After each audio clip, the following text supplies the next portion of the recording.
Hello dear students, इस video में बच्चों हम संस्कृत के दूसरे पार्ट अकारांत पुल्लिंग शब्द के बारे में पढ़ेंगे। अकारांत पुल्लिंग शब्द मतलब क्या होता है? जो अ से ख़त्म होते हैं। तो सबसे पहले हम लिंगम यानी कि लिंग के बारे में पढ़ेंगे, जेंडर के बारे में। संस्कृत में 3 तरह के लिंग होते हैं: पुल्लिंग, स्त्रीलिंग और नपुंसकलिंग। पुल्लिंग से मतलब मेल से, स्त्रीलिंगम से मतलब स्त्रीलिंग यानी फीमेल से, और नपुंसकलिंग मतलब जिनका कोई मेल या फीमेल नहीं होता है। तो जिन शब्दों से भाषा की पुरुष जाति का ज्ञान होता है, मतलब पुरुष का पता चलता है, उन्हें पुल्लिंग या पुल्लिंगम बोलते हैं। जैसे बालकः, नरः, वृक्ष, पादप, सिंह। और जिन शब्दों से स्त्री जाति का पता चलता है, जैसे बालिका, ललना, कलिका, कोकिला, इन्हें स्त्रीलिंग शब्द बोलते हैं। तो और वो शब्द जिनसे ना पुरुष जाति का पता चलता ना स्त्री जाति का, उन्हें नपुंसकलिंगी शब्द कहते हैं। जैसे फल है, फूल है, पुस्तकम, ग्रहम, कमलम, इस तरह से।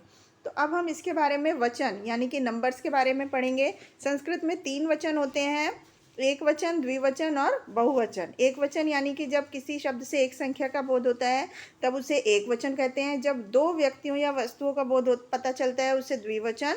और जब 2 से ज़्यादा चीज़ों के बारे में पता चलता है किसी शब्द से तो उसे बहुवचन कहते हैं। जैसे वृक्षः मतलब एक वृक्ष, वृक्षौ मतलब 2 वृक्ष, और वृक्षः मतलब बहुत सारे पेड़। तो इस तरह से संस्कृत में वचन होते हैं। इसके बाद नेक्स्ट होता है पुरुषः। पुरुषः मतलब संस्कृत में 3 तरह के पुरुष होते हैं: प्रथम पुरुष, मध्यम पुरुष और उत्तम पुरुष। इसका मतलब है कि जो प्रथम पुरुष होते हैं, जिस व्यक्ति या वस्तु के विषय में बात की जाती है, मतलब अगर हम किसी दूसरी चीज़ के बारे में कह रहे हैं तो उसे प्रथम पुरुष या अन्य पुरुष भी कहते हैं। और इसमें जो भी संज्ञा शब्द होते हैं, जैसे अस्मद और युष्मद के अलावा सभी सर्वनाम शब्द आते हैं। तो और कहने वाला जो होता है, जो बातें कर रहा होता है, बता रहा होता है, उसको उत्तम पुरुष बोलते हैं, और जिसके लिए अस्मद शब्द का प्रयोग होता है। और जो सुन रहा है, जिससे बात की जा रही है, उसको हम मध्यम पुरुष कहते हैं। इसको हम वर्ण विच्छेद करने पर जिन शब्दों के आखिरी में अ आता है उन्हें अकारांत शब्द कहते हैं। जैसे बालक है तो ब प्लस आ प्लस ल प्लस अ प्लस क प्लस अ।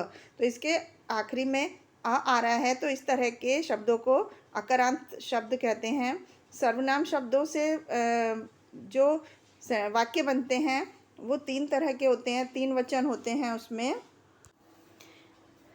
जैसे यहाँ पर हम पढ़ रहे हैं एषः कः अस्ति, कि यह क्या है, ये एक चीज़ है, तो इसको हम पढ़ेंगे एषः चषकः अस्ति, यह गिलास है। सह क्या है, वो क्या है, तो यहाँ पर सह चषकः अस्ति। इस तरह से यहाँ पर एक चीज़ के बारे में पता चलता है। एषः, ये सह, एषः जो है ये नपुंसकलिंग शब्द है। गिलास जो है, जो ये नपुंसकलिंग शब्द है। किम एषः बृहत् अस्ति, क्या यह बड़ा है? न एषः लघु अस्ति, नहीं यह छोटा है। इसी तरह से किम सः बृहत् अस्ति, क्या वह बड़ा है? न सः लघु अस्ति, वह छोटा है। तो इस तरह से हम शब्दों के बारे में पढ़ते हैं। इसके बाद सः का अस्ति, यहाँ पर पुल्लिंग शब्द के बारे में बात हो रही है।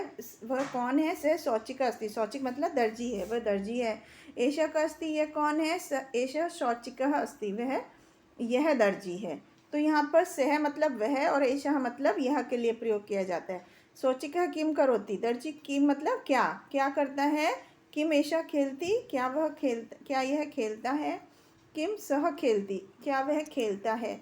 न सह, यहाँ पर सह मतलब वह, ये प्रोनाउन शब्द, सर्वनाम शब्द हो गए। सह यहाँ पर भी सर्वनाम शब्द हो गए। इसी तरह से अयम मतलब यह कौन है, असौ मतलब वह कौन है। तो अयम मतलब यह, असौ मतलब वह।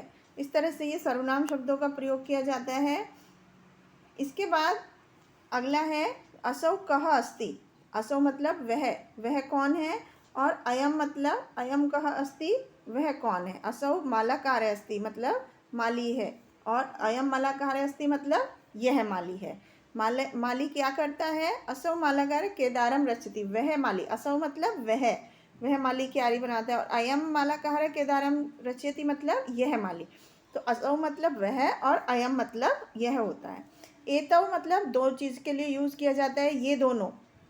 और एतौ मतलब ये दो, और तौ मतलब वे दोनों। तो यहाँ पर सर्वनाम शब्द दो द्विवचन के लिए एतौ और ये दोनों मतलब होता है, और तौ मतलब वे दोनों से मतलब होता है। तो तौ कौस्तः वे दोनों कौन है, किम एतौ गर्जतः क्या वे दोनों ये दोनों गरजते हैं।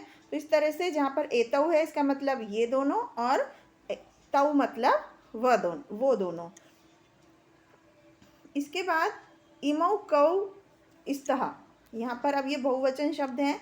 ये कौन है, इमौ मतलब जब बहुत सारे लोगों के लिए आता है, इमौ मतलब ये सब कौन है।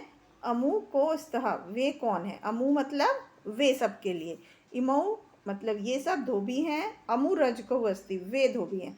तो इमौ मतलब ये सब और अमु मतलब वे सब होता है।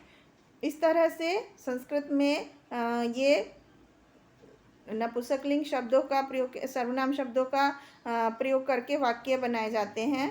इसके बाद अमौ और इमौ को स्तः, तो अमु मतलब वे सब, इमौ मतलब ये सब, कौ स्तः मतलब कौन है।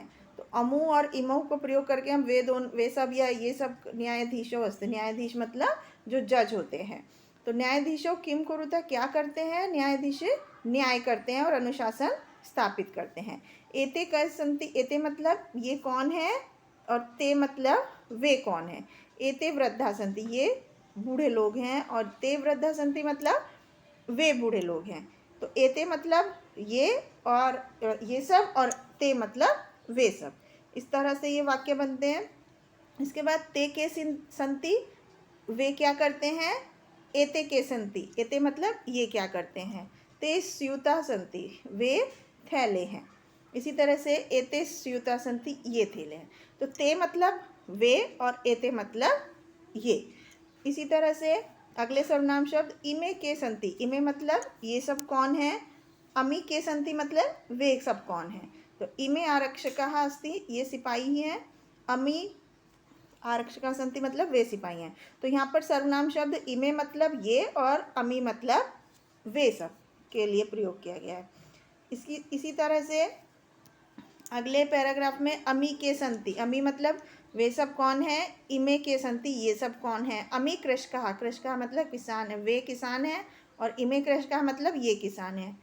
इसी तरह से किम अमी और इमे खनन्ति, खनन्ति अमी मतलब क्या वे, या इमे मतलब ये क्या वे खोदते हैं या क्या ये खोदते हैं ना।